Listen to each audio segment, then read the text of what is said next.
These 5 hot takes, yeah! Okay, so we're here with James Bay, the uber talented, and these I'm thinking about calling this series Dave's Faves. Dave's Faves, 5 songs faves. So I want you to just kind of give me like the flyover. Give me the background on these 5 songs. This was, by the way, I'm not just saying this was really hard for me to narrow this down to 5 songs because there were so many that I was like, okay. So first, If You Ever Want to Be in Love, talk to me about that song. If You Ever Want to Be in Love, me and 2 fantastic guys called Jimmy Hogarth, who's responsible for a lot of brilliant early Paolo Nutini music, and another great guy called Steve McEwen. This was like 2011. It was one of the first 3-day writing sessions with other writers that I'd ever done. And I was excited to have that amount of time because I was typically per session, we'd write 1 song. And I thought, we could get more than 1 song done. First day goes by, we don't get anything. Second day comes and ends and nothing happens. We don't get any song. That's 2 days down. And we're halfway through the 3rd day and we're still nowhere. And it was one of the earliest moments that I went to the piano. I put my guitar down and I went to the piano. And I can play a few things out of time at this point on the piano, like today in 2020. Back then in 2011, I could barely play anything in time. I could barely play in C, which is typically easier key to play. But I was desperate to get a song. So I just started hammering away at what felt like a progression.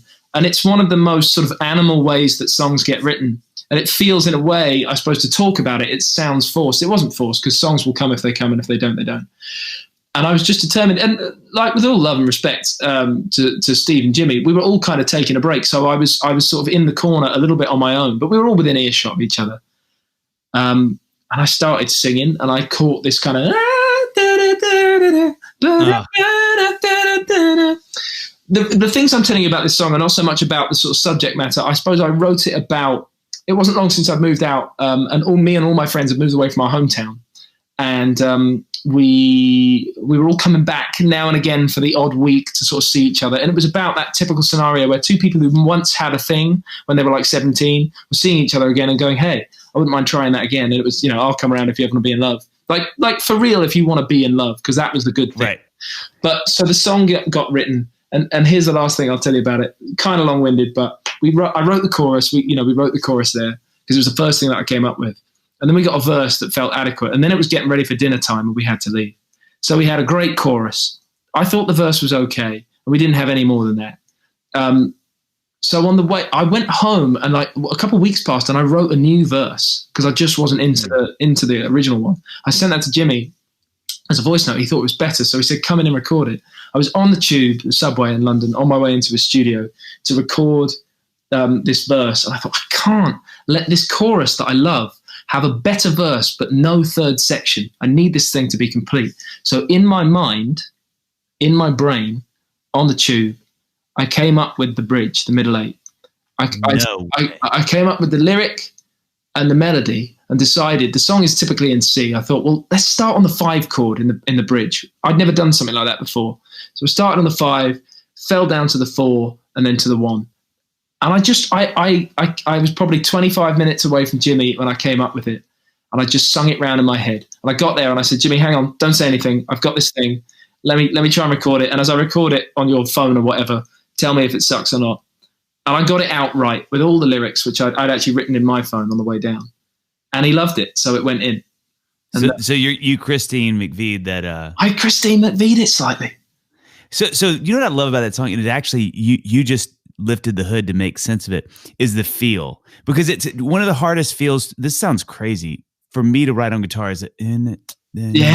Yeah, the real straight. Knowing that you started on piano makes so much sense. I was going dow dow dow dow dow dow. Yeah, bow. It was very like hammered out, kind of really basic, like bad piano player stuff. Because it's so fun to play to on guitar, but writing those songs for me, where you're just going it's so hard. And I have to hand it to Jakir, who recorded this song. I play that song live with a 12-string, with a Gibson 12-string acoustic. Oh yeah, it's beautiful and jangly, and I love it. Yeah. I only came up with doing that live. In the studio, Jakir had me do 1 or 2 typical 6-string acoustics and then a couple of takes of a Nashville strung, Which the high. Yes. A Nashville high strung, sorry. Yeah. If you put those strings together, you have a 12 string. They wanted to spread it and make it really glossy. So. Oh, that's so cool. It was very cool. I love that song. All right, talk to me about Move Together. Move Together is a fun memory. This was the second song that I wrote that that ended up going on Chaos on the Calm. The first one I wrote was When We Were on Fire with John Green, but the second one, I was going into London. I wasn't living in London, but I was going into London. This is early days of co-writing for me, to meet a guy called Jamie Hartman, who I'd never written with before, who was about to move to LA, and he's a London guy. And I went to this really bizarre studio. It was like painted interior. The interior was like silver and orange. It looked like a spaceship inside, which is the last place you'd think someone would write Move Together in. But you'd think someone would write it in like Neil Young's barn or something. Right. Anyway, and that's where I wanted to write it, because what happened is like I was getting ready to leave, and typically with co-writes at this point, the move was to sort of turn up with a couple ideas in the bag that was sort of the start of something maybe, and I didn't have anything all week before, and then the day before, and then the night before, and then the morning of. I was still stressing about it, and this is one of these crazy moments. They very rarely happen, and a few wonderful things happened on this day. But I was tying up my shoes before I left the front door. I knelt down, and then as I knelt down to the floor, this came in. It came into my head. Excuse the out-of-tune guitar, but the riff. You're kidding me. It came into my head. It just came into my head. So I got my guitar out of the case, having done up my shoelaces, and I recorded that into my phone. And I turned up having never met Jamie before. He had a 12-string that was tuned completely different to mine. And I said, I've got this. And it's one of the only songs I've ever written. It's one of the only songs I've ever written in about 2 hours. Holy cow. Everything just fell into our laps. It was one of those. All I ended up going in with very last minute was...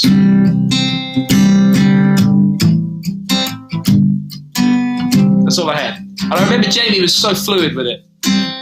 He just went, no. Because I told him about a scenario the night before where me and my girlfriend had a bit of a falling out, and we were living in her parents' house, and it was a difficult sort of dynamic, as anyone can imagine. We were trying to just be with each other through all of this stuff. So we just told that story. I told him the story, and then Jamie helped lyricize it in such a beautiful way. So it is a gorgeous song. Thanks, man. It just fell together. It's beautiful. Okay, talk to me about Wild Love. Gotta love that song. Wild Love is one of my favorites. It's one of the moments that me and John are sort of getting to be me and John, like the most me and John that we could be. John Green, who you know very well, and I know very well. We have written together for many years now, nearly 10 years we've written together. And we got together around the time that I was sort of starting to think about my second record. And we usually would work in a couple of places in London that we worked so much in that he said, let's go to a different place. We ended up writing this song. Here's a small fun fact at the very start of this story. It's not a long story, but we wrote this song in a room in sort of Ladbroke Grove area of London. It's the same little room. It's only about the size of the room that you're in now. It's a nice little sort of writing studio. And Adele wrote Rolling in the Deep in that room. No way. Which is pretty cool. And Paul Epworth, who produced and wrote Rolling in the Deep, who ended up working with me and John on my second record. Yeah, he used to own that room. So yeah, that is crazy. But we wrote that song on a piano and an acoustic guitar, and we'd written so many songs like that. And that typically is how I sort of present my music. So from there, John turned on the computer. I sat on a sort of half pieced together drum kit, and I'm not a drummer. And we just started to sort of play it and sing it like that. He had this fun plug-in thing called Omnisphere. Oh, yes. And was playing synth sounds from that. And we were just, I sung the vocal that is on the record in that room. The vocal from the demo is the one that is the only vocal I've ever sung. And I think I felt, and John really appreciated this because we at this point already knew each other really well. I'd written a lot of kind of heartache songs, and I just wanted something that was a little bit more of a celebration. So the lyric, I want to give you wild love, the kind that never slows down, just sort of came to us, and we ran with it. Which that song is so interesting because it's like knowing how cool it sounds. It's like crazy to think y'all sat and did that on piano and acoustic first. I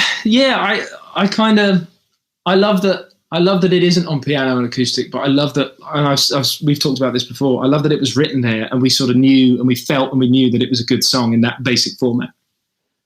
It is so good. Thanks, that man. song makes me feel so many things. Okay, Let It Go. Let It Go. So much that I can say about Let It Go. And there's so much I sort of haven't said about Let It Go. Everybody says to me that's such a sort of gorgeous breakup song. I didn't go through a breakup.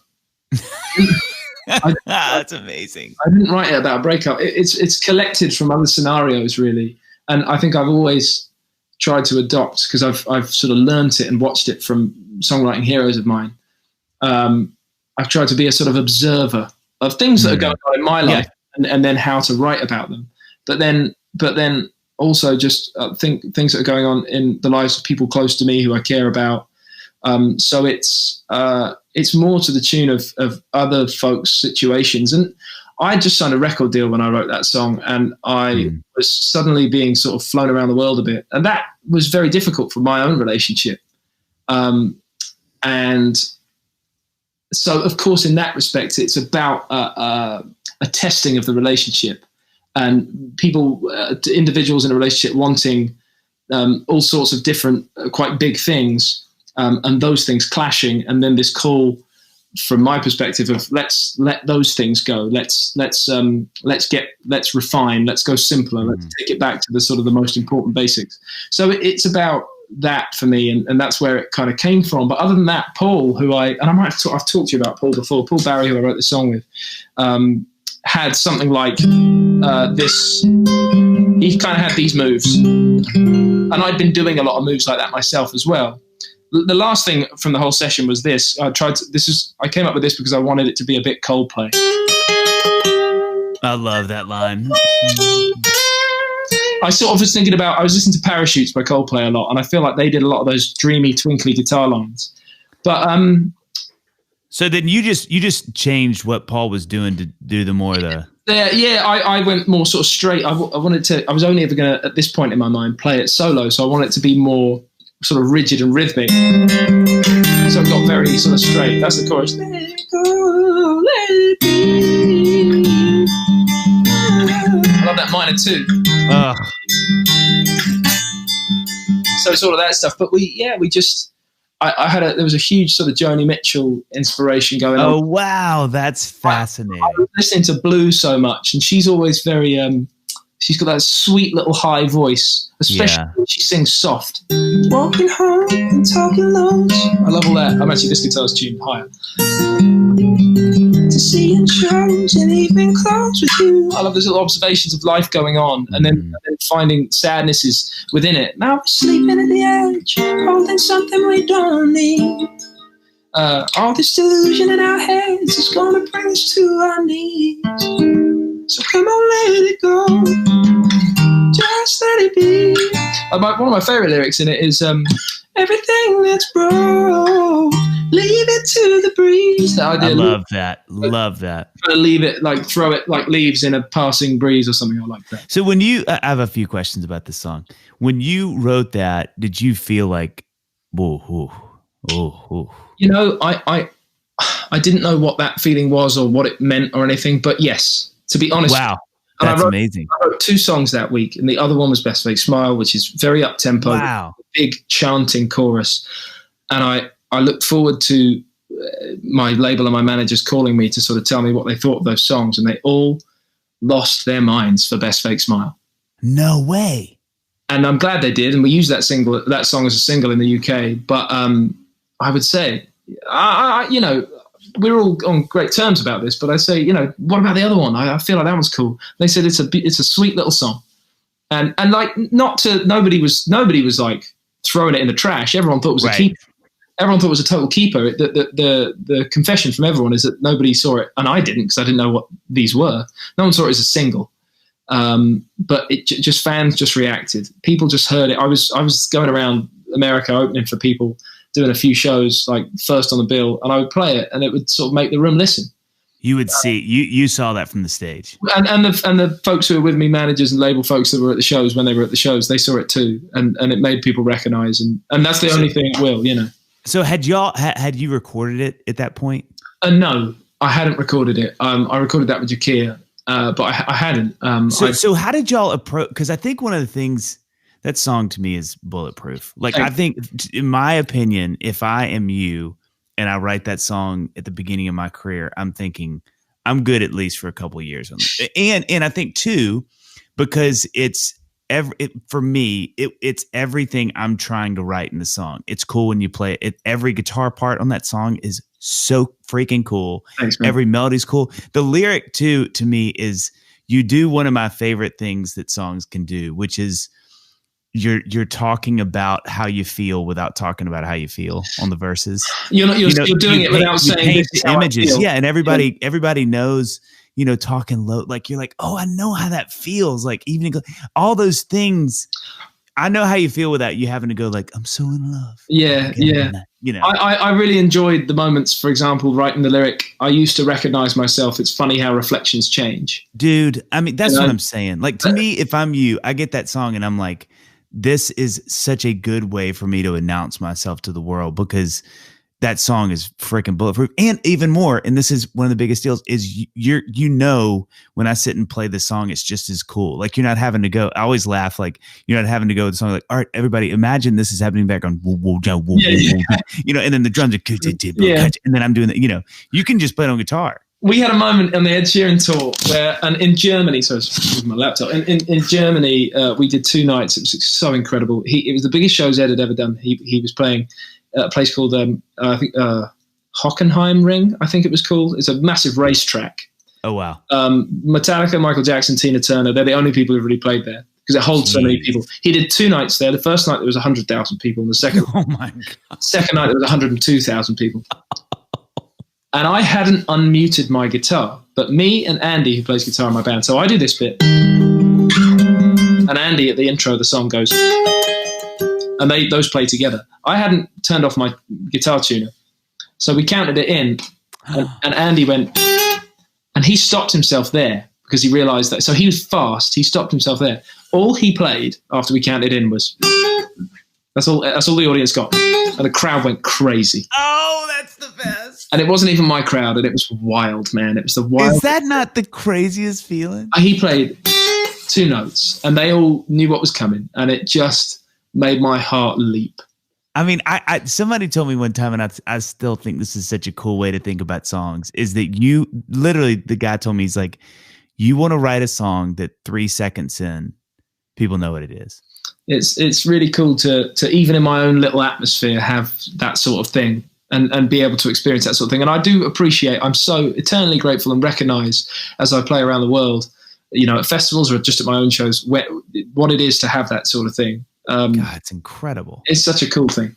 Well, and 2, and I'll say 2 more things. I think 1, it's just such a great first big single. In my opinion, because again, it's a cool guitar part. It shows everything. If I'm your A&R guy / manager, I am freaking out because I'm like, this is all I want people to see in James. But man, he can sing, he can play. The song is good. The parts are cool. It's like, it's all there. Yeah, and it took all of us a minute to realize that that's what we wanted, because I like to rock out and solo and I was trying to push that agenda. But what really moved people the first time and the most was me doing that, and they've appreciated me doing the other stuff afterwards, and I appreciate that. But it took us a minute to recognize that, and the label asked us to go around in 2015 all the festivals that we played. Particularly in America. This was an American thing to do with American radio. They said, could you just film the breakdown chorus in the middle of that song, because all these crowds keep singing it. And I remember doing it outside Lands on a smaller stage, not the smallest one, but one of the slightly smaller stages at Outside Lands in San Francisco. And there was a lot of people singing it, and we collected sort of 7 or 8 festivals of crowds singing the chorus in the middle of it, and it hadn't been on the radio. Jeez. It was just on YouTube and stuff like that. And I went to an iHeartRadio conference with my label, and the guy from the label who was promoting the weekend, who was enormous, and he said, and this is James, and he got me to play the song live in front of these guys. They're all executives. And then he played the little show reel of sort of few minutes of 7 or 8 festivals where the camera pans, the phone camera that we used pans from me to the audience when it goes to the crowd at the middle of the song. And he showed them all singing the chorus. And then when the little video of all these different festivals finished, my guy from the label turned to the room of iHeart executives and said, they're all listening to the song already. They don't need your radio to play it. So everybody stand up. And everybody in the room stood up. He said, okay, sit down if you don't think you're going to play it. And the whole room stayed standing and applauded. No. And that is genius. And really, that was the moment that it started to go on the radio in America and be a bit. Okay, so two more quick things. One, I just think the chorus is. I remember hearing that song the first time, and I was like, I want to sing this chorus a million times. It's you know what I mean. It just feels so good to sing. Thank you. Yeah, I feel that. Yeah. It's just it's like I said, it's bulletproof. Last question about that one really quickly. How did you? Every time it comes on that I hear it, I'm always fascinated at how stark the production is.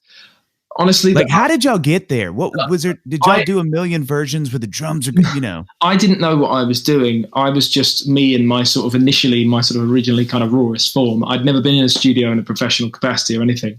All I know to this day is that the label and managers said to Jakir, and they just sent him some demos, and he just sort of put his hand up because nobody knew who I was, and he said, "Sure, I'll do this." Wow, which was a dream for me because he was already a bit of a hero of mine for the music he'd made. They just said, if you can, could you try and just stay out of the way of the song? Wow. Of that one particularly? All of it. But all of it. Gotcha. All of it. And they didn't sort of see that one necessarily as a single yet. So it was the mission statement for Jakir, who's a great producer and a fantastic engineer. And they just said, could you just try and stay out of the way of the song? Because we think they're special, and hopefully you hear that too. And I just think he did that really well. He let me and my bit of guitar playing sit at the front of the event, and he kept everything else sort of sparse. And even in hindsight, I sometimes, I wish there was more going on, but I know Jakir nailed it. And did you, at the time, did y'all, I mean, around that song particularly, was that like you kept pushing for things, pulling for things, or did y'all kind of have what it was and went, yeah, it's great? Slightly, it's a bit of a blur, but yeah. It was more the latter. It was more that everyone was interested in staying out the way of the song. Yeah, that's great. So yeah, there was a band called Half Moon Run, who are a great Canadian band, and then Jeff Buckley's kind of graced that whole record. Stuff in that music was my inspiration at the most, and the rest of it, and a bit of Coldplay, but that was it. Well, and here's the last song, and I think one of the other things that's so great when you listen to that record, and where Let It Go sort of lives amongst it, really is. It's what, as an artist, at least in my opinion, it's what you want. Where it's like, and I'm about to ask you about When We Were on Fire, but you think about that, you think about.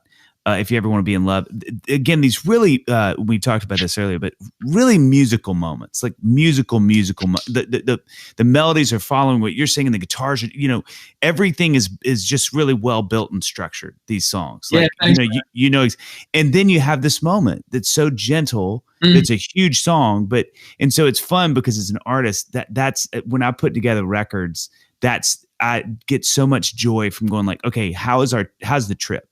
Are we going up and then we come down and we go around a little river and then we go over there? Yeah. And I think when you put that song in the list of that record, it really occupies, it's the only one that really kind of occupies that place, which helps it shine that much more. Absolutely. I'm glad. I resonate with that whole thing of thinking about the sort of the overall dynamic arc of a record. Yeah. Tell me about When We Were on Fire. When We Were on Fire, it was interesting to my memory. So it goes, and I know, the illusion that our love is dying. So I had, maybe not those exact lyrics, but I came to the session with it going like this. Yeah, I know, the illusion light. I had We're Losing Light, Our Love Is Dying. And I had it like that, kind of, it's I know it's in G minor, but think about it like it's in A minor, because that's yeah. I had it starting on that rootsy sort of minor chord, and then the big dominant 7.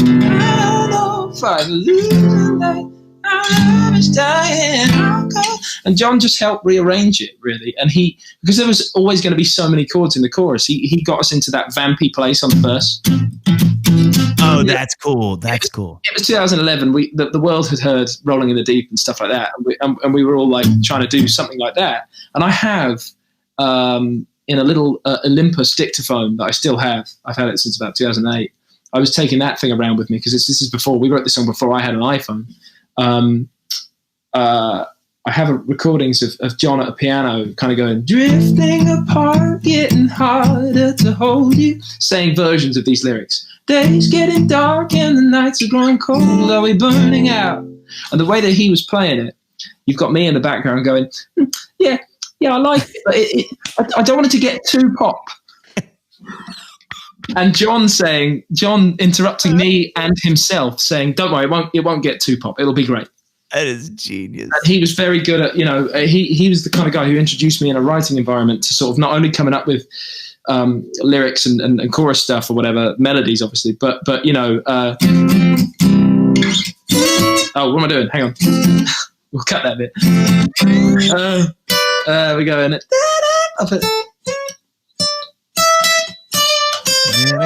Yeah, sorry.